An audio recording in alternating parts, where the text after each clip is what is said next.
What separates an average player from a pro?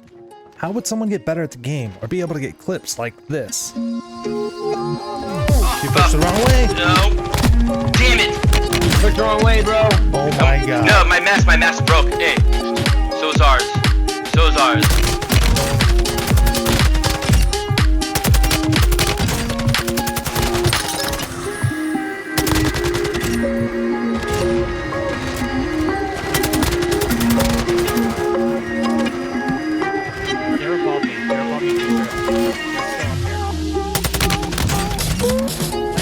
Got it. Well, I can tell you from experience that it's possible, even without having 8 to 10 hours of play like some of these top streamers have. What you're going to see is my journey on how I improved as an average casual player who only had a couple of hours to play every day because I worked a 40-hour week, like most of you watching this. To understand my process and how I got to this point, we have to go back 3 years to the beginning of my journey in good old Verdansk. This was me 3 years ago. If you see, I have no clue how to aim, to move, and most of my experience can be summed up in this sentence. Scared and confused. I got tired of always dying, always having people push me, and always seeming like people knew right where I was every single time. I decided it was time for a change. I started with looking at YouTube videos, and as soon as I did a search, it opened up a whole world of information of pro players with their movement and aim, which was just absolutely crazy to me. Their aim was incredible and on target. Movement was so smooth and fast. They just seemed to know the best places to go for kills and wins. I knew I wanted to be that good, but where do I start? So after watching a bunch of other pro players, I started realizing that there was a couple key areas that I needed to improve to be able to get close to their level. One of them was my aim, another was movement. Then of course there's positioning, centering, and all this other stuff that you really need to focus on to be a good player. I didn't want to overwhelm myself, so I focused on things I knew was going to immediately improve my game, which was aim and movement. Starting out with aim, I knew that I would have to use a lot of ground loot weapons in Warzone until I got my loadout. So I really needed to learn recoil patterns. I needed to learn how different weapons operated so that I could control the recoil with my controller. I started learning different recoil patterns by just grabbing random weapons. Some were blueprints, some were just basic weapons, and then others had maybe 1 or 2 attachments.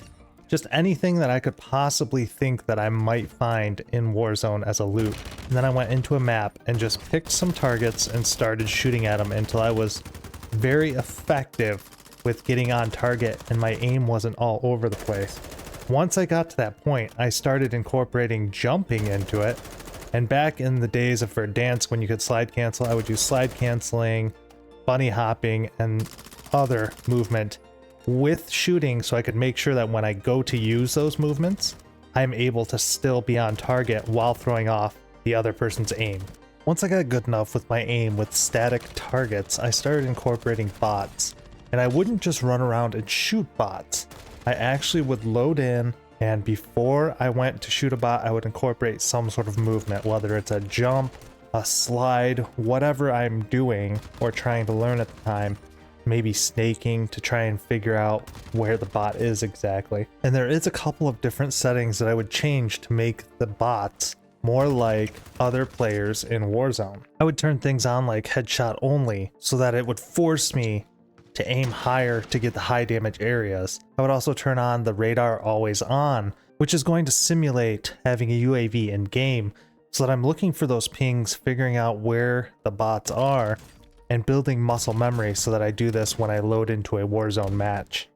I also give the bots increased health and armor plates to simulate a Warzone player.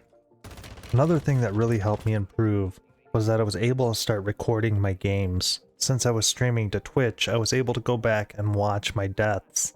That way I could see what could I have done different in this situation to improve my chances of winning that gunfight. As we watch this death back, we're going to take a look at what I did wrong.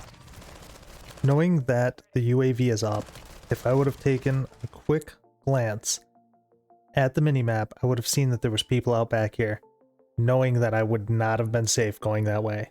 So now, realizing what I did wrong, I can go back the next game and work on remembering information and looking at the minimap.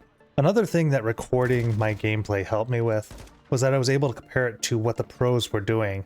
So if I found a similar situation, what did the pro do? What could I have done different to avoid dying in that situation? Each night I would play about 2 to 3 hours, because that's about all the time that I had with a 40-hour work week. And in that time I would focus on one thing for that play session that I needed to work on.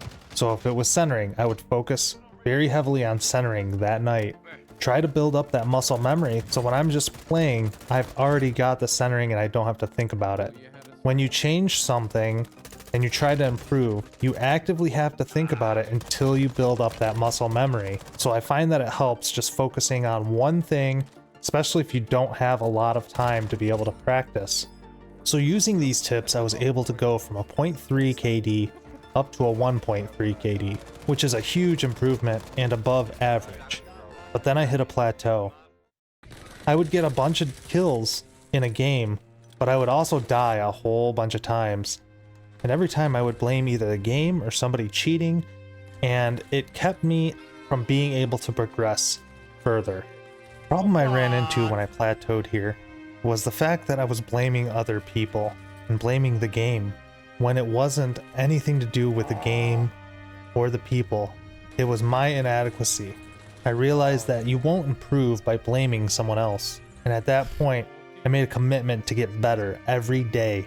Because if the pros were able to do it and have over a 4 KD or over a 6 KD, there's no reason why I shouldn't be able to do it also. So I started learning better positioning. I started learning how to get into fights where I had a higher chance of winning. I even went and got a Warzone coach who was able to point out some areas I needed to improve. Formulate a plan around exactly what you're going to do to kill these guys. And this really helped push me over a 2 KD by the end of the first Warzone. That's when I started this channel, which mostly covered DMZ. But now with the future of DMZ up in the air and not knowing what content I'm going to make from here, I want to stick with the PvP side of things.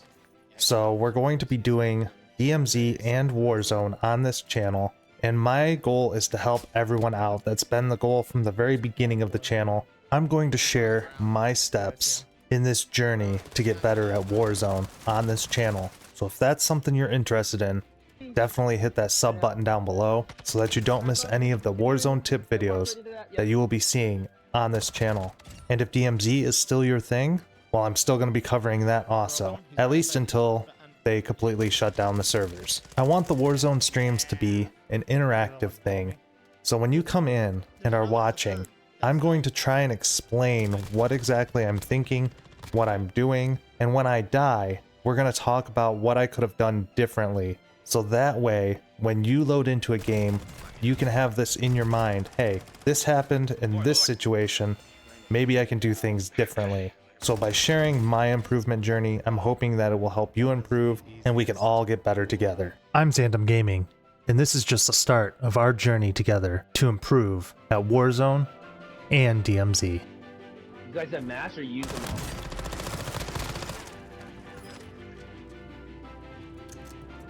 No more come, bro. What you doing? Got a mask, got a mask. Yeah, I know. I see that. Sweet.